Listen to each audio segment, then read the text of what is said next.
Hello बच्चों, हम पढ़ रहे हैं आपका सेकंड चैप्टर जो है is matter around us pure. क्या मैटर प्योर है? तो three states of matter: solid, liquid and gases. Last class हमने पढ़ा था separating the components of a mixture. एक मिक्सचर के कंपोनेंट्स को कैसे सेपरेट किया जाता है। तो उसमें अब हम पढ़ रहे हैं how can we separate a mixture of salt and camphor. So let us study. We have learned in the first chapter that camphor changes directly from solid to gaseous state on heating. इसका मतलब क्या है? Camphor जो है वो sublimation करता है. This process is called sublimation, the changing of directly from solid to gaseous state without converting to liquid state. उसको बोलते हैं sublimation process. So जो camphor है हमारा वो सब्लाइम सब्सटेंस है, मतलब क्या, उसको अगर हम हीट करेंगे तो डायरेक्टली वो गैसेस में कन्वर्ट हो जाएगा। कैम्फर क्या है? जो हम आरती उतारते हैं घर में, जो भगवान की पूजा करते टाइम जो आरती उतारते हैं, दैट इज आवर कैम्फर। उसको हम हीट करते हैं तो क्या होता है? वो जलता है और डायरेक्टली वो गैसेस में कन्वर्ट होता है। लिक्विड स्टेट में वो कन्वर्ट नहीं होता है। Okay, so to separate such mixtures that contain a sublime volatile component from a non-sublime impurity, the sublimation process is used. तो इसमें क्या है? सॉल्ट जो है हमारा सबलाइम नहीं होता है। कैम्फर और सॉल्ट को कैसे सेपरेट किया जाएगा, क्योंकि दोनों ही सॉलिड हैं, तो दोनों सॉलिड्स को हम कैसे सेपरेट करेंगे। एग्जाम्पल यहाँ पे दिया है सबलाइम सब्सटेंस का, ammonium chloride, naphthalene and anthracene. Naphthalene balls जो मम्मी सर्दियों में आपके कपड़ों के नीचे रखती हैं सो दैट वहां पे माइट्स और इंसेक्ट्स ना जाए, उसको हम कैम्फर बोलते हैं, नैप्थलीन बॉल्स बोलते हैं। ओके, अब मम्मी से पूछ लेना, आपको नैप्थलीन बॉल्स भी दिखा दे, so you will get to know कि वो भी क्या होता है, धीरे धीरे एयर के कांटेक्ट में आके हमारा जो नैप्थलीन बॉल सॉलिड फॉर्म में होता है वो डायरेक्टली गैसेस में कन्वर्ट होके हमारा वहां से डिसअपियर हो जाता है। ओके, सो लेट्स सी कैसे हम सेपरेट करेंगे। हमने mixture of camphor and salt को एक चाइना डिश में लिया। China dish is a glass plate, okay, और it is kept in a, okay, and Bunsen burner को नीचे से हीट किया, बुनसन बर्नर से नीचे से उसको हीट किया, और उसके ऊपर हमने एक कोनिकल इन्वर्टेड फनल रखा। ओके, एक इन्वर्टेड फनल में रखा, इन्वर्टेड मतलब उसका उल्टा कर दिया, और उसके एंड में हमने कॉटन प्लग लगा लिया, सो दैट जो भी सॉलिड है या जो भी हमारे गैसेस हो वो बाहर ना निकले, ओके, और अंदर ही रहे। जब हमने नीचे से बुनसन बर्नर से उसको हीट किया, धीरे धीरे क्या होगा, मेरा जो कैम्फर है वो हीट से क्या होगा, एवापोरेट होना शुरू हो जाएगा, डायरेक्टली सॉलिड से वो गैस स्टेट में कन्वर्ट हो जाएगा, वो क्या हो जाएगा, सब्लाइम हो जाएगा। ओके, और क्या होगा, वो gaseous vapours of camphor are seen around your funnel, और धीरे धीरे बाद में वो जब सेटल होगा, so it solidifies near the sides of your funnel. और नीचे मेरा रह गया सॉल्ट, तो दिस वे बोथ मेरा कैम्फर एंड सॉल्ट सेपरेट हो गया। Okay, so this is the way we separate a volatile component from a non sublime impurity. Next है हमारा, is the die is black ink a single colour. हम जो dye use करते हैं लिखने के लिए, जो ब्लैक इंक होता है हमारा, वो सिंगल कलर से बना है या बहुत सारी कलर से बना है। हम अगर एक्सपेरिमेंट करेंगे क्रोमेटोग्राफी का तो हमको पता चलेगा। तो let's see this experiment. Take a thin strip of filter paper. हमने एक फिल्टर पेपर लिया, draw a line on it. एक फिल्टर पेपर लिया, हमने एक लाइन ड्रॉ किया, और उसके स्टिक 3 cm नीचे से 3 cm में यहाँ पे हमने बीच में एक पॉइंट बनाया। Okay, so put a small drop of ink at the centre of the line. तो यहाँ पे हमारा जो ब्लैक इंक है हमने इस पॉइंट पे डाला। सो लेट इट ड्राई, वो ड्राई होने के लिए हमने छोड़ दिया। Then lower the filter paper, फिर हमने उसको लिया, lower the filter paper into a glass jar और beaker containing water so that the drop of the ink on the paper is just above the water level। तो यहाँ पे हमने water रखा, और जो हमारा जहाँ पे हमने मार्क किया है वो फिल्टर पेपर लेके उसमें डिप किया, और जहाँ पे हमारा मार्क किया वो जस्ट धीरे पानी से थोड़ा ऊपर हमने उसको सेट किया। तो क्या होगा, एंड लीव इट अनडिस्टर्ब। धीरे धीरे हम उसको फिर छोड़ देंगे अनडिस्टर्ब, बिल्कुल भी टच नहीं करेंगे। Watch carefully as the water rises on the filter paper and record your observation. So हम देखेंगे कि क्योंकि पेपर है okay. So paper, filter paper में पोर्स है, सो वाटर मॉलिक्यूल्स जो है वो पोर्स के थ्रू ऊपर ऊपर ट्रैवल करेंगे धीरे धीरे। सो लेट्स सी क्या होता है। What you observe as the water rises in the filter paper, do you obtain different colors on the filter paper? What according to you can be reason for the rise of the color spot on the paper strip? तो हमारे observations के question है, जब हम ये देखेंगे, so what will get, this are the questions that will come to our mind. So let's see what happens. The ink that we use has water as a solvent. The dye is soluble in it. Okay, जो हमारा die हमने लिया था, जो ink हमने लिया था, वो क्या है, एक लिक्विफाइड फॉर्म में है। सो उस पे क्या क्या मिक्स है, एक डाई मिक्स्ड है वाटर में। सो जो मेरा वाटर है वो मेरा सॉल्वेंट है और मेरा डाई जो वो सॉल्यूट है, तो वो डिसॉल्व है हमारे इंक में। So as the water rises in the filter paper, it takes along with it the dye particles. So धीरे धीरे जैसे फिल्टर पेपर से वाटर एब्जॉर्ब होते हुए ऊपर जाएगा, हमने बीच में 3 सेंटीमीटर से नीचे के बीच में हमने एक मार्क किया था पॉइंट, और उसमें हमने डाला था हमारा इंक। तो वाटर के साथ वो इंक भी हमारा धीरे धीरे धीरे धीरे ऊपर जाएगा। तो क्या होगा, usually a dye is a mixture of 2 or more colours. तो हमारे 2-3 कलर्स के डाई हमको वहां पे मिलेंगे, क्योंकि जो हमारा ब्लैक इंक है वो हम 2-3 कलर्स के मिक्सचर से बना होता है। The colour component that is more soluble in water rises faster, in this way the colours get separated. तो क्या होगा, फिल्टर पेपर में गैप्स है, छोटे छोटे पोर्स है, राइट। और हमारा जो कंपोनेंट है, कंपोनेंट के वेट के हिसाब से हमारा जो red colour, blue colour, okay, और ग्रीन कलर जो मिला के जो हमारा ब्लैक कलर बना है, तो ये सारे जो कंपोनेंट्स है वो उनका अपना वेट होता है, उनका अपना पार्टिकल साइज होता है। सो जो लाइटर पार्टिकल्स है वो वाटर के साथ फास्ट ट्रैवल करेंगे अपवर्ड, जिनका पार्टिकल साइज बड़ा है और जो हैवी है वो नीचे सेटल हो जाएंगे, नीचे रहेंगे। सो इसीलिए हमारा 2-3 कलर्स के जो पार्टिकल्स है वो धीरे धीरे राइज होके ऊपर जाएंगे, तो इसीलिए हमारा सेपरेशन ऑफ पार्टिकल्स वहां पे हो जाएगा, तो उससे हमको सेपरेट पता चल जाएगा। सो द कलर, और ये क्यों होता है, क्योंकि वो कैपिलरी एक्शन से वाटर राइज होता है। सो कैपिलरी एक्शन से ही हमारा जो हम वाटर करते हैं प्लांट्स को, तो प्लांट्स में कैपिलरी एक्शन के थ्रू ही रूट से पानी पूरा अपवर्ड जाता है और पूरा different parts of the plant body को जाता है। सेम उसी कैपिलरी फोर्स से जो वाटर है वो धीरे धीरे राइज होगा, उसके साथ उसने डाई को भी लेते गया, और क्या होगा, डाई में हमारे जो डिफरेंट कंपोनेंट्स हैं वो क्या हो जाएगा, धीरे उनका पार्टिकल के साइज और वेट के हिसाब से वो लाइटर, जो लाइटर है वो ऊपर ट्रैवल करेंगे, और जो डेंसर या हेवियर पार्टिकल्स है जिनका पार्टिकल कंपोनेंट साइज बड़ा है वो नीचे रह जाएंगे। सो धीरे धीरे हमारा डाई सेपरेट हो जाएगा। सो इसलिए हमको colour strip of filter paper दिखने को मिलेगा। So this process of separation of components of a mixture is known as chromatography.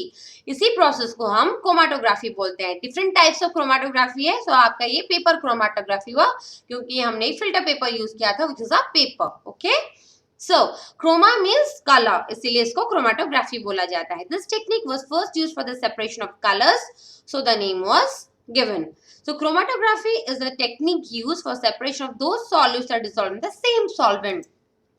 हमारा सॉल्वेंट एक ही होना चाहिए और उसमें डिफरेंट टाइप्स के सॉल्यूट अगर मिक्स हुआ हो तभी हम क्रोमाटोग्राफी मेथड से उसको सेपरेट कर सकते हैं। Okay, so with the advancement in technology, new techniques of chromatography have been developed, which we'll study in your higher classes. So chromatography is used, इसके application क्या है, it is colors in a separate colors in a dye, used to separate colors in the dye, pigments from natural colors, जो natural colours है उसमें से हम एक एक पिगमेंट को सेपरेट कर सकते हैं, and drugs from blood. So blood में हमारा कौन कौन सा ड्रग्स मिक्स किया गया हो, कौन कौन सा मेडिसिन हमने लिया था, इससे भी हमको वो पता चल जाएगा ब्लड टेस्ट से, क्योंकि ड्रग के साइज के हिसाब से वो सेटल होगा और हमको वो पता चल जाएगा। Okay, Okay, now see how can you separate a mixture of two miscible liquids? हमने पढ़ा था two immiscible liquids को कैसे सेपरेट करेंगे लास्ट क्लास में, by a separating funnel, क्योंकि वो सेपरेट लेयर्स फॉर्म करते हैं। लेकिन miscible liquids मतलब वो आपस में मिल जाएंगे, अगर हम वो मिक्स हो गए आपस में, then how you can separate them. Let's study that. जो कि है हमारा, let us try to separate acetone and water from the mixture. अगर मैंने acetone जो कि अल्कोहल है और water लिया, उनका मिक्सचर अगर मैंने देखा तो मुझे क्या मिलेगा, एक मिक्सेबल लिक्विड का मिक्सचर मिलेगा। मैंने मतलब क्या कि दोनों मिक्स हो गए, दोनों कोई भी सेपरेट लेयर फॉर्म नहीं करेंगे, आपस में वो मिक्स हो गए। सो हम उसको कैसे सेपरेट करेंगे, उसको हम कैसे करेंगे सेपरेट ना, डिस्टिलेशन मेथड से। उनका डिफरेंट बॉइलिंग पॉइंट है, तो हर एक लिक्विड का जो बॉइलिंग पॉइंट कम और नीचे रहता है उसके हिसाब से हम उसको सेपरेट कर सकते हैं। So let's study the experiment. Take a mixture in a distil flask, fit it with a thermometer. एक डिस्टिल फ्लास्क हमने लिया, थर्मामीटर से उसको फिक्स किया टू नोट द टेम्परेचर, क्योंकि बॉइलिंग पॉइंट के हिसाब से हमारा लिक्विड यहाँ पे सेपरेट होगा। Heat the mixture slowly keeping a close watch at the thermometer. इस mixture of acetone and water को हमने हीट किया यहाँ से। Okay, this is the clamp जो कि मेरा होल्ड करता है मेरा डिस्टिलेशन फ्लास्क को। ये थर्मामीटर है और ये मेरा वाटर कंडेंसर है। वाटर कंडेंसर मतलब क्या, यहाँ पे मेरा जो वाटर जो वहां से जो लिक्विड पास करेगा उसके थ्रू इसके अंदर से जो लिक्विड पास करेगा, इस लिक्विड को वो कूल डाउन करेगा, इसलिए मेरा ये वाटर आउटलेट है और मेरा वो कोल्ड वाटर इनलेट ये है। तो यहाँ से वाटर बाहर जाएगा, अंदर जाएगा और यहाँ से वाटर हमारा बाहर निकलेगा। तो क्या होगा, यहाँ से जो भी वेपर्स जो भी निकल रहा है वो यहाँ पे कंडेंस हो जाएगा, मतलब ठंडा हो जाएगा। सो वेपर्स मेरा ठंडा हो गया तो वो क्या बन जाएगा, लिक्विड स्टेट में कन्वर्ट हो जाएगा। जो लिक्विड में एक फ्लास्क में या बीकर में मैं उसको कलेक्ट कर सकती हूँ, क्योंकि अगर वो गैसेस फॉर्म में रहेगा तो वो क्या हो जाएगा, एवापोरेट हो जाएगा। इसीलिए मैं उसे कंडेंस करना पड़ेगा। इसीलिए वाटर को कंडेंस करने का मतलब क्या है, ठंडा करना। मेरा जो लिक्विड आ रहा है उसको मैं ठंडा करूंगी, जो गैसेस वेपर्स आ रहे हैं उसको ठंडा करूंगी, सो दैट वो लिक्विड स्टेट में कन्वर्ट हो जाए। So the water condenser is used here. और हमारा जो एसीटोन है हम इसको यहाँ पे कलेक्ट करेंगे। तो क्या होगा, acetone vaporizes, condenses in the condenser and can be collected from the condenser outlet. So water is left behind in the distillation flask. So यहाँ पे मैंने हीट किया, मेरा जो एसीटोन है उसका बॉइलिंग पॉइंट काफी कम है एज कम्पेयर टू वाटर। सो क्या होगा, मेरा एसीटोन राइज करेगा, उसका वेपर्स फॉर्म होगा, वो राइज करेगा ऊपर और यहाँ से मेरा फ्लास्क से वो यहाँ पे आएगा, फ्लास्क के अंदर कंडेंसर वाटर कंडेंसर में आएगा। यहाँ पे मेरा पानी की सहायता से वो क्या होगा, it will cool down and change into liquid, और वो हमारा जो एसीटोन है वो यहाँ पे कलेक्ट हो जाएगा और मेरा बाकी जो बचा है वो मेरा वाटर है। तो इसी तरह मैंने दो मिक्सेबल लिक्विड्स को सेपरेट किया। So how can we separate them, it is by the boiling point, difference in boiling point. So what do you observe, what temperature does the thermometer reading becomes constant, what is the boiling point of the acetone and why the two components separate? हमको ये सारे question के answer अभी मिल गए हैं, right? So this method is called distillation. So इस method को हम बोलते हैं distillation. It is used for the separation of components of mixture containing two miscible liquids that boil without decomposition and have sufficient difference in their boiling point. जिनका boiling point का difference ज़्यादा हो वो separate हम कर सकते हैं easily. To separate a mixture of two or more miscible liquids for which the difference in boiling point is less than 25 K, faster distillation process is used. और जिनका distillation जो हम करेंगे, जो लिक्विड्स हम यूज करेंगे, उनका बॉइलिंग पॉइंट जो टेम्परेचर है, गैप है, वो बहुत ही कम होगा, तो हम उसको वहां पे फ्रैक्शनल डिस्टिलेशन यूज कर सकते हैं। For example, the separation of different gases from air and different fractions from petroleum products etc. are separated by fractional distillation. The apparatus is similar to that of simple distillation except that a fractionating column is fitted in between the distillation flask and the condenser. So यहाँ पे क्या होता है, this is the fractionating column. ये मेरा यहाँ पे extra होता है fractional distillation में. So यहाँ पे क्या होता है, बाकी मेरा सब सेम रहेगा, सिर्फ यही मेरा चेंज होगा. Fractionating column is a tube packed with glass beads. ये tube है, it is placed with glass beads. यहाँ पे glasses के beads होंगे. The beads provide surface for the vapors to cool and condense repeatedly.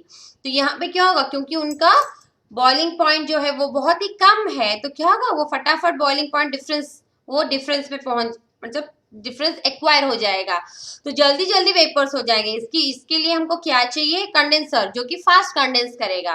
तो fastly वो क्या करेगा, जो मेरा गैसेस है उनको जल्दी जल्दी वो ठंडा करेगा. सो कैसे, इस ग्लास बीड्स की मदद से। तो यहाँ इसके अंदर मेरे एयर पास होंगे और वो बहुत जल्दी जल्दी रिपीटेडली कूल एंड कंडेंस हो जाएंगे और वो लिक्विड फॉर्म में चेंज हो जाएंगे और मैं यहाँ पे उनको कलेक्ट कर सकती हूँ, मेरे प्योर लिक्विड में है जो मैं इसको कलेक्ट कर सकती हूँ। Okay, so this is the way we can separate by fractional distillation. Now, how can we obtain different gases from air? Air is a mixture of different gases. We know that. Okay. So, how can we separate the different components of a gas? Gases में air में जो हमारे gases वो कैसे हम separate करेंगे? कैसे? Air से. Air is a homogeneous mixture and can be separated into its components by fractional distillation. Air में फ्रैक्शनल डिस्टिलेशन हम यूज करते हैं। तो एयर को अगर हम फ्रैक्शनल डिस्टिलेशन करेंगे तो हम इजीली बहुत सारे गैसेस जो हैं उसमें मिक्सचर ऑफ गैसेस है उनको हम सेपरेट कर सकते हैं। Will see how, step by step पढ़ेंगे। This is air. पहले हमने उनको कंप्रेस एंड कूल किया by increasing pressure and decreasing temperature. So air का मैंने क्या किया, कूल किया बाय इंक्रीजिंग प्रेशर, उनमें प्रेशर बढ़ाया और टेम्परेचर को डिक्रीज किया। तो क्या हो जाएगा, वो लिक्विड एयर में कन्वर्ट हो जाएगा, राइट क्योंकि एयर में बहुत सारे इंटरमोलिकुलर स्पेसेस होते हैं। अगर मैंने कंप्रेस किया तो उसका नेक्स्ट स्टेट है लिक्विड स्टेट, तो वो लिक्विड स्टेट में कन्वर्ट हो जाते हैं। सो इसलिए the air is converted to liquid air. Then it is allowed to warm up slowly in fractional distillation column. फिर हमने गर्म पानी छोड़ा। यहाँ पे देखिए हमने यहाँ पे क्या किया था, कूल वाटर छोड़ा था, लाइक कोल्ड वाटर छोड़ा था। कोल्ड वाटर की मदद से क्या होता था, जो हमारा हॉट एयर आता था वो कूल हो जाता था और लिक्विड में कन्वर्ट हो जाता था। लेकिन मेरा यहाँ पे एयर जो है मैंने उसको वार्म अप किया गर्म पानी लेके, राइट। सो उसको वार्म अप होता है। So it allows to warm up slowly in the fractional distillation column. Then gases get separated at different heights. Due to the density of the gases, they are then separated at the different heights. यहाँ पे दिया है boiling point of oxygen is -183 degree centigrade, argon is -186 and nitrogen is -196 degree centigrade. And percentage of air by volume, मेरा oxygen है 20.9%, argon is 0.9% and nitrogen is 78.1%. This is the component which is present in the air. Okay. Now, so if we want oxygen gas from air, we have to separate out all the other gases present in the air. Obviously, अगर हमको oxygen चाहिए तो बाकी सारे gases हैं उनको हम separate करेंगे तभी हमको pure oxygen मिलेगा. So this air is compressed by increasing the pressure and is then cooled by decreasing the temperature to get liquid air.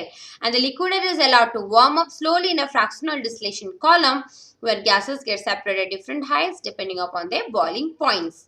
So उनके boiling point के हिसाब से वो separate होते हैं. Air is the gases present in the air in increasing order of their boiling points. You can do that, right, from the above chart. देखिए separation of components of air. Let's see how it works. This is the way हमने यहाँ पे air डाला. Okay, filter. ये filter है मेरा. यहाँ पे मैंने air pass किया. This is the chamber where मेरा air is under pressure. तो मेरा air को मैंने टेम्परेचर और प्रेशर की सहायता से उसको लिक्विफाइड कर दिया। जो मेरा हॉट एयर है अब वो मेरा पास होगा अंदर। यहाँ पे मेरा फ्रीजिंग कोल्ड वाटर, इसके अंदर जो कॉइल है इसमें मेरा क्या है, कोल्ड वाटर अंदर गया है और ऊपर से मेरा वाटर बाहर निकल रहा है।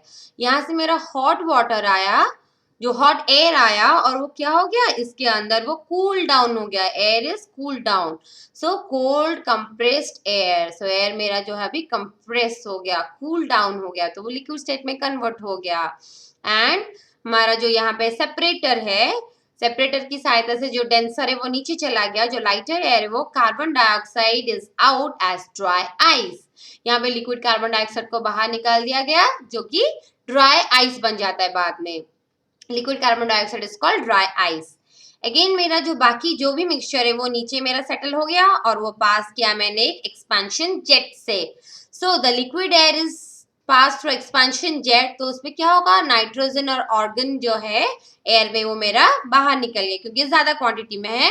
इनको हमने सेपरेटली नाइट्रोजन और आर्गन बाहर निकाल दिया और बाकी जो भी मेरा बचा उसको मैंने फ्रैक्शनल डिस्टिलेशन कॉलम में थ्रू पास किया क्योंकि वो हेवियर है, इसलिए वो धीरे धीरे एक बड़े से जार में जाके वो सेपरेट हो जाता है जो कि मेरा लिक्विड ऑक्सीजन है। तो इसी ऐसे मेरा लिक्विड ऑक्सीजन पूरा अलग से सेपरेट हो गया। I hope I am clear to everyone about this. Next है How can you obtain pure copper sulfate from an impure sample?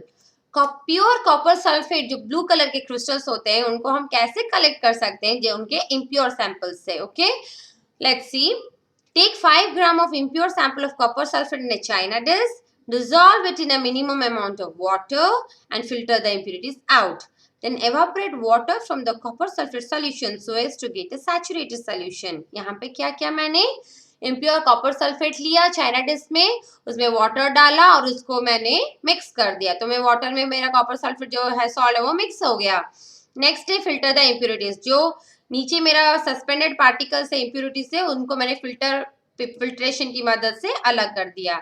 फिर evaporate water from the copper sulfate solution so as to get saturated solution. मैंने फिर उसको heat किया तो मेरा क्या होगा, वाटर वेपर्स जो है वो चले गए और वो सैचुरेटेड सोल्यूशन में चेंज हो गया. ठीक है. Then cover the solution with a filter paper and leave it undisturbed at room temperature to cool down slowly for a day. हमने फिर उनको स्लोली हीट किया. हीट करने के बाद मेरे जो भी वाटर्स है वो चले गए. ओके और वो सैचुरेटेड सोल्यूशन में कन्वर्ट हो गया क्योंकि मेरे मैक्सिमम वाटर से चले गए और मैंने उसको फिर फिल्टर पेपर कवर करके रूम में अनडिस्टर्ब फॉर अ डे छोड़ दिया. तो क्या होगा, you will obtain the crystals of copper sulphate in the china dish. This process is called crystallisation. तो हमको ब्लू कलर के कॉपर सल्फेट के क्रिस्टल्स मिलेंगे next day. So what do you observe? Are the crystals look alike? How do you separate the crystals of liquid in the china dish? Let's study. The crystallization method is used to purify solids. This is used to purify solids. For example, the salt we get from the seawater can have many impurities in it. To remove these impurities, the process of crystallization is used. Obviously, salt कैसे बनता है? वो sea water से बनता है. Okay. सो सी water को मैंने filtration method से पहले जो भी सैंड है उसमें स्टोन्स है उसको सेपरेट कर दिया और मेरा इम्प्योर जो वाटर सी वाटर उसको लिया. फिर उसको मैंने क्या किया, क्रिस्टलाइजेशन प्रोसेस से हमने उसको फिर सेपरेट कर दिया. तो हमारा प्योर सॉल्ट है वो हमको मिल जाता है जो कि मार्केट किया जाता है और जो हम घर में यूज करते हैं. So, crystallization is a process that separates a pure solid in the form of its crystals from a solution. So, crystallization क्या है? It is a process used to separate a pure solid. एक pure solid, which is a salt ले लो, कोई भी आप sugar ले लो, जो भी है, in the form of its crystals.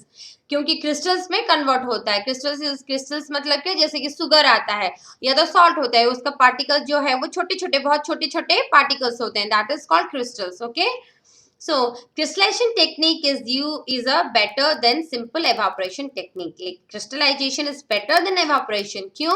क्योंकि some solids decompose or some like sugar may get charred on heating or dryness. Evaporation में हम ज्यादा हीट करते हैं, राइट. हीट करने से ही हमारा जो वाटर कंटेंट है वो चला जाता है, बाकी सॉलिड जो हमारा वो नीचे बच जाता है. लेकिन एवापोरेशन से क्या होता है प्रॉब्लम, कोई सॉलिड होता है जैसे कि सुगर. आप अभी घर पे भी एक्सपेरिमेंट कर सकते हैं. आपके घर पे चीनी होगा, चीनी को आप ले लीजिए और एक पैन में रख के स्लोली उसको हीट करते जाइए. तो धीरे धीरे धीरे जब चीनी हीट होगा तो आप देखेंगे क्या होगा, हीट होने के बाद वो ब्राउनिश कलर में चेंज हो जाएगा लिक्विडिटी स्टिकी सब्सटेंस में. So that is called charring of sugar. Charring क्यों होता है, ब्लैक कलर का क्यों होता है, क्योंकि सुगर में हमारे बहुत सारे कार्बन मॉलिक्यूल्स होते हैं. सो कार्बन की वजह से वो ब्लैक कलर में चेंज हो जाता है. So it is charred. So हमने एवापोरेशन किया तो क्या होगा, वो हमारा खराब हो जाएगा, वो चार्ड हो जाएगा, तो हमको क्रिस्टल्स नहीं मिलेंगे. सो इसके लिए हमने क्रिस्टलाइजेशन मेथड यूज किया. ओके. सो क्रिस्टलाइजेशन में क्या होगा, हमको हल्का हीट करना होता है एंड देन हमको उसको छोड़ देना होता है बहुत टाइम तक, सो दैट अपने आप उसमें वाटर evaporate हो जाए और वो crystals हमको मिल जाए. So some impurities may remain dissolved in the solution even after filtration. So on evaporation they contaminate the solid. कुछ ऐसे भी सॉलिड्स हैं जो क्या होगा, फिल्ट्रेशन करने से प्योर हमको नहीं मिलेगा क्योंकि वो सॉलिड हमारा जो प्योर सॉलिड है उसके साथ वो रेसिड्यू जैसे रह जाएंगे. सो इसके लिए हम क्रिस्टलाइजेशन मेथड यूज करते हैं जिसमें क्या होता है, एक पर्टिकुलर टेम्परेचर में हमको स्लोली हीट किया तो हमारा वो क्रिस्टल्स में कन्वर्ट होता है, इसलिए हम इजीली उसको सेपरेट कर सकते हैं. So some impurities can be separated from by crystallisation rather than filtration. Applications क्या क्या है क्रिस्टलाइजेशन के, purification of salt that we get from sea water. So salt from sea water, this is the first purification of salt that we get from sea water. एक है salt purify हो गया. Next है separation of crystals of alum from impure samples. Alum जो है वो whitish colour का transparent का एक स्टोन जैसा होता है। फिटकरी फ्रॉम इम्प्योर सैंपल्स। एलम जो है ये यूज किया जाता था, आपके जो ग्रैंडपा थे ओके वो शेविंग के बाद उसको यूज करते थे। अभी वो शेविंग सब स्प्रे आ गया है ओके लेकिन उससे पहले हम फिटकरी यूज करते थे। सो thus by choosing one of the above methods according to the nature of the component of the mixture we get a pure substance. So different components of mixture को separate करने के लिए हम different methods का use करते हैं। With the advancement of the technology many methods of separation techniques can be have been devised। अभी new techniques भी आ गए हैं।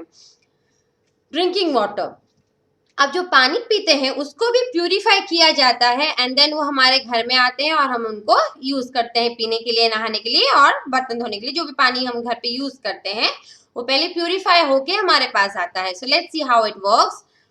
This is a flow diagram shown from this figure. We can see this here. What happens to see water purification system in water works? क्या होता है? This is reservoir. Reservoir मतलब यहाँ से हमको पानी हम लाते हैं। सोचो रिवर हुआ, डैम हुआ ओके डैम जो पानी एक्स्ट्रा पानी जो है हम यूज करते हैं, या जो रिजर्वर है, रिजर्वर मतलब कि जहाँ पे पानी स्टोर होके रखते हैं हम उसको ओके और वो पानी हम यूज करते हैं। सो रिजर्वर से पानी को लिया जाता है सेडिमेंटेशन टैंक में। सेडिमेंटेशन टैंक, सेडिमेंटेशन का मतलब क्या है?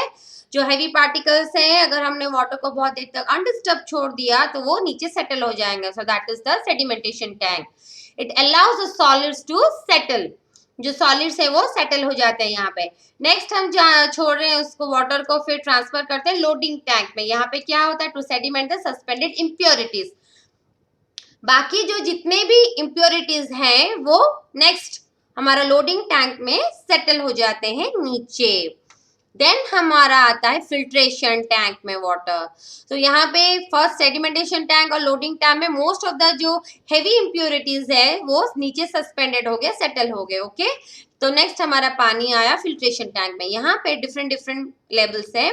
क्या होता है? हमने यहाँ पे बहुत देर तक पानी को अनडिस्टर्ब छोड़ दिया तो क्या होगा? नीचे मेरा जो हेवी जो है ग्रेवल, जो स्टोन्स है मेरा वो नीचे सेटल हो गया। जो कोर्स ग्रेवल है, बड़े स्टोन्स है वो नीचे सेटल हो गए। उसके ऊपर मेरे छोटे स्टोन्स जो ग्रेवल है वो सेटल हो जाते हैं। फिर उसके नीचे मेरा पानी जो भी मिट्टी है वो सेटल होते हैं और फिर मेरा ऊपर बचता है जो कि सिंपल वाटर है। इस वाटर को फिर हमने कलेक्ट किया एक बड़े से टैंक में और यहाँ पे हमने क्लोरिनेशन किया। क्लोरिनेशन क्यों करते हैं? क्लोरिनेशन मतलब एडिंग ऑफ ब्लीचिंग पाउडर। तो इस पानी में हमने ब्लीचिंग पाउडर डाला तो क्या होता है? ब्लीचिंग पाउडर से पानी में जो भी जर्म्स होते हैं वो बैक्टीरिया होते हैं वो कुछ हद तक वहां पे क्लोरिनेशन की वजह से, ब्लीचिंग पाउडर की वजह से वो डेड हो जाते हैं। तो इसीलिए हमारा पानी जो है वो जर्म फ्री हो जाता है and then it is sent to our home okay. For this so for now we complete here. Next class हम next physical and chemical changes बारे में पढ़ेंगे okay. Thank you. We extract water in natural environments, rivers or lakes for example. We can also draw it from groundwater tables. To protect this resource over the long term, we measure and monitor water availability, quality and extracted volumes over time. A screen covering the water intake blocks the largest objects. Then we pump the water and channel it to the drinking water production plant. First, we remove the suspended matter in the water. Here, screens block the solid waste and rakes then lift it out. Then, we add a coagulant to the water. The dust, soil particles and other residual material gradually combine into clots, which are called flocks. Gravity drags these flocks to the floor of a large settling pond and we remove them. Meanwhile, a system of inlets harvests the clean water at the surface. Then we filter the water. This is the key step during this first phase.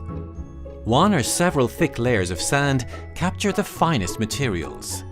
In some cases, activated carbon or porous membranes can also be used. Then we disinfect the water with ozone, a gas that destroys viruses and bacteria. We can also do this with chlorine or ultraviolet rays.